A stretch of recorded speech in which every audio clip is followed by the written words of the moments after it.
Selamat Hari Raya, kids! We have lots of stories lined up for you to learn all about Hari Raya traditions. Are you all excited? Me! I am excited and can't wait to learn more about the Hari Raya traditions. I heard that there are lots of food too. Yes, Mimi Cat, you are right. Are you ready to listen to all the stories? Yes, I am! Let's go! It's Ramadan, curious George. George can't wait for tomorrow, when the month of Ramadan will start. It's a special time of year for his friends, and George is going to take part. George and Kareem are so busy, helping to cook and bake sweets, with a good little monkey joining in. Soon, there's a big pile of treats. Kareem is going to try fasting, a day without food or drinks. George is curious. Can Kareem do it? He'll need some help, George thinks. George is asleep in his bed. When Kareem's alarm starts to beep, Kareem wakes for an early meal, though the sun is still fast asleep. Later, when it's lunchtime, Kareem reaches for a piece of bread. Wait! No food until sundown! George keeps him busy instead. What is the sound George is hearing? It's a rumbling from Kareem's tummy. George drags him away from the kitchen. Whatever is cooking smells yummy. Everyone gathers together as the sun begins to set. The minutes tick by slowly. It still isn't dark enough yet. Finally, it's time to break fast. Kareem snacks on a sweet date. Then he takes a big gulp of milk. Glug, glug, glug, as George loads more treats on his plate. I did it, George! Cheers Kareem. George nods. He's glad to be there. The room is filled with happiness and the peaceful sounds of prayer. Now, it is time to eat dinner. The spread on the table looks great, with something special for everyone. This meal was well worth the wait. Look at all the great choices. Kebabs, curry, veggies, and rice. George spots a big pizza and takes a hot, cheesy slice. Now that the meal is over, the best treat has been saved for the last. Chocolate-dipped bananas to celebrate Kareem's first fast. Ramadan is almost over. The special month will end soon. George and the men search the sky to catch a glimpse of the moon. There it is, George points. He found it. A thin crescent shining bright. Tomorrow is the Eid festival, but the celebration will start tonight. Kareem gives George a gift. New clothes for Eid, he says. It's a fancy vest for George. And for the men, a yellow fez. Happy Eid! The holiday is here. The mosque is busy and loud. Everyone is dressed in their finest. What a good-looking crowd. George greets Kareem with a hug and spends the day with his friend. After hours of feasting and fun, they are sad Eid has to end. But soon, it's time to go home. As the moon returns to the skies, George thinks of his first Ramadan and smiles as he closes his eyes. The end. A Party in Ramadan by Asma Mobin Udin. Lena toured around in front of the kitchen table, breathless and excited as her mother pulled out an invitation from the large envelope. Mom! Julia's going to have a pony at a party and we get to ride it! Flecks of confetti fluttered out of the envelope onto the table. I never rode a pony before! Lena stopped twirling when she saw her mother's expression change. What's wrong, Mom? She asked. Lena, Mrs. Ahmed said gently. Julia's party is next Friday during spring break. This year, it will be the first Friday in Ramadan. Ramadan? Lena looked into her mother's eyes. I'm going to fast that day, she said. But I can't miss the party! Her mother was quiet for a moment. Then she said, Lena, I know the party means a lot to you. Do you want to fast on a different day? That would be okay. You are still too young to fast every day. But Auntie Santa's coming on Friday. We're all going to have iftar dinner together after we break the fast. I don't want to give up fasting that day. Lena walked over to her mom. The party's in the afternoon. Can I just go and not eat or drink anything? I'll be home before iftar time.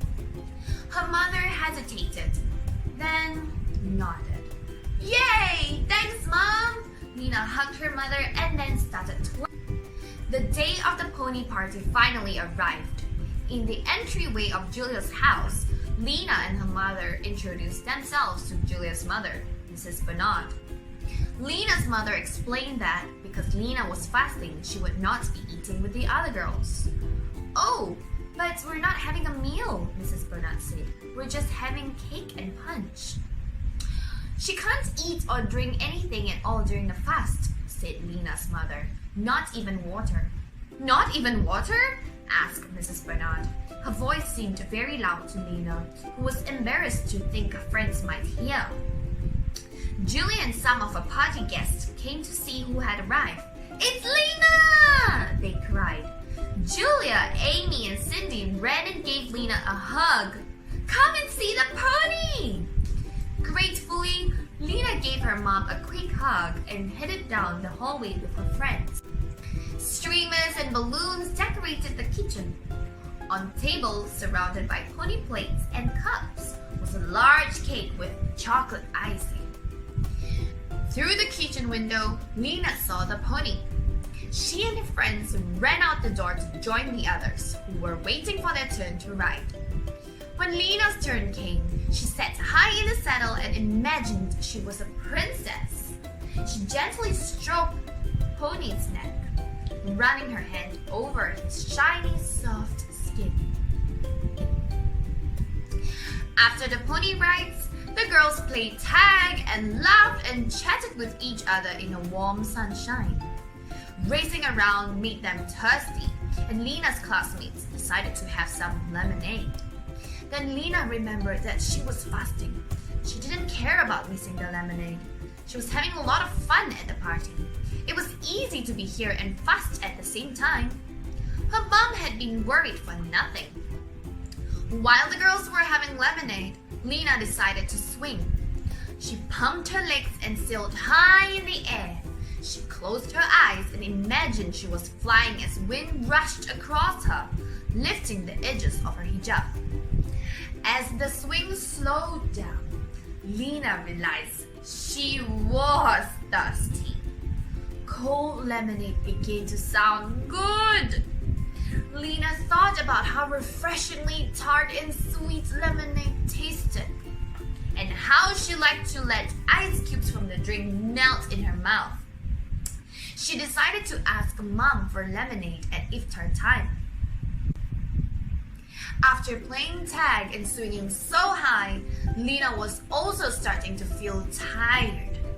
All the girls were going into the house. Lena gladly got off the swing and joined them. The cool air inside felt good. Mrs. Bernard called the girls to the kitchen for cake. Amy stood by Lena's side. I'll stay with you. I'm not hungry anyway. Lena smiled at her friend. Thanks, Amy, but I'm fine. Go and eat, and then we'll sit together. Don't miss the chocolate cake. Amy paused. Are you sure? She asked. Yes, I'm sure, said Lena. But Lena was not so sure. I'll see you in a little while. While the other girls were eating, Lena walked into another room. She sat down on the edge of a couch. Her stomach growled, and there was a big emptiness in it. Her head was starting to hurt. She felt tired. Why did God have to make it so hard? She wondered. And why did I have to run so much in the hot sun?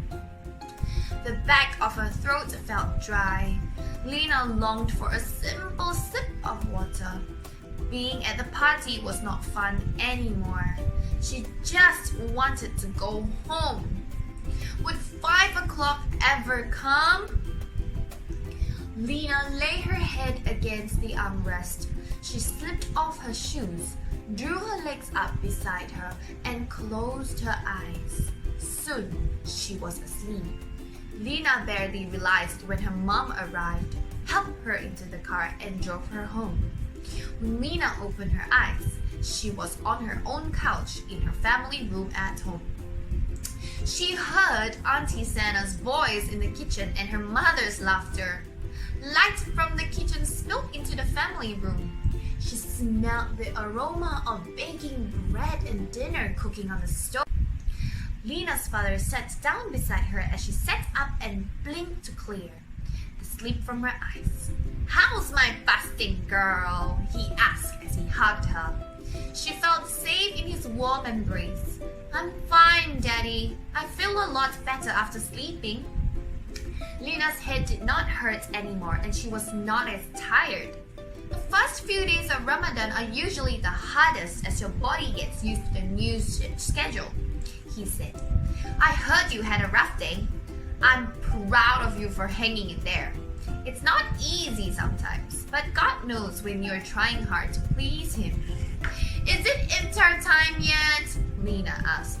"Almost. Would you like to help me open the dates?"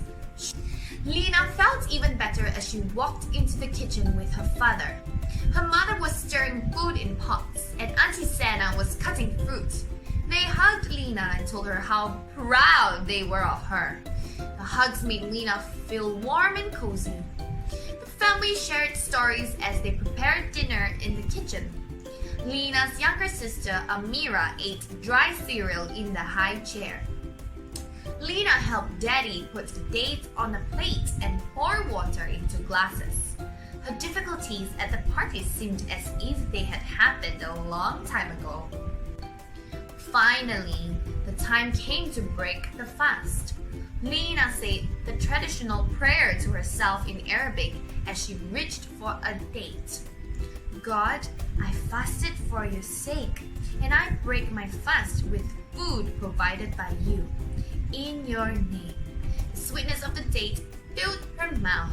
It was followed by refreshing cold, clear water. Then, the family spread out sheets in the family room and prayed the Maghrib prayer together as they did every night just after sunset. After the prayer, it was time for dinner.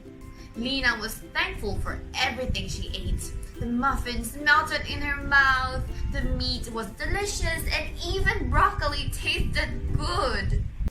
After finishing her dinner, Lena said, "Please pass the baklava, Mom, and may I have some lemonade with it?"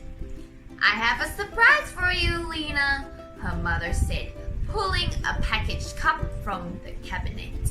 "There is 1 cup of your favorite chocolate pudding left. I saved it for you. Would you like to have it instead?" "I sure would," said Lena. "Thanks, Mom." "Chocolate pudding?" yelled Amira as she ran to the table. "Honey, this is for Lena today," Mrs. Ahmad gently told the toddler. "You can have a cookie." "Amira, I was fasting today," Lena told her sister. "I didn't get to eat all day." "Me too! I was fasting. I didn't eat pudding all day too," Amira said, looking at her sister. "I don't have to share today," Lena thought. "I fasted all day and I should get to eat whatever I want now." Lena put a spoonful of pudding into her mouth and savored its thick chocolate flavor. She looked into her sister's face. She remembered how she had felt at the party when she really wanted to eat the chocolate icing on Julia's cake and couldn't. Lena took a second spoonful of pudding, then she slid the cup in front of her sister. "Here you go, Amira. You can have the rest." Mom smiled and Auntie Santa reached over and patted Lena on the shoulder. As the family began eating dessert, The doorbell rang. It was Julia and her family and Amy and her mom. They were carrying chocolate cake from the party. "Hello, Mrs. Ahmad," says Mrs. Bernard. "We thought Lena might like some cake. We saved some for her." "How kind of you! Please join us for dinner," said Lena's mom, warmly inviting the guests to the table. Lena ran to greet them and introduced everyone. Her mom brought plates for the guests, and everyone began to talk and eat. Afterward, as the girls ate chocolate cake, their parents sampled baklava and fruit pudding. Lena thought about how hard the late afternoon had been. She remembered how wonderful dinner had tasted in the evening. Fasting had made her appreciate and feel thankful for her blessings. Fasting also made her want to share what she had. In the warmth of the kitchen with family and friends, Lena happily finished her piece of cake. The end. Wow, what an adventure of stories on Hari Raya. I have learned so much about this festival. Kids, I hope you enjoyed the stories as much as I did. Yes, that was fun, and I had definitely learned a lot too. Most importantly, we now have a greater understanding of our Muslim friends who celebrate this tradition. Well, that's all for today, and I hope you had fun with us too. Goodbye, and we will see you soon!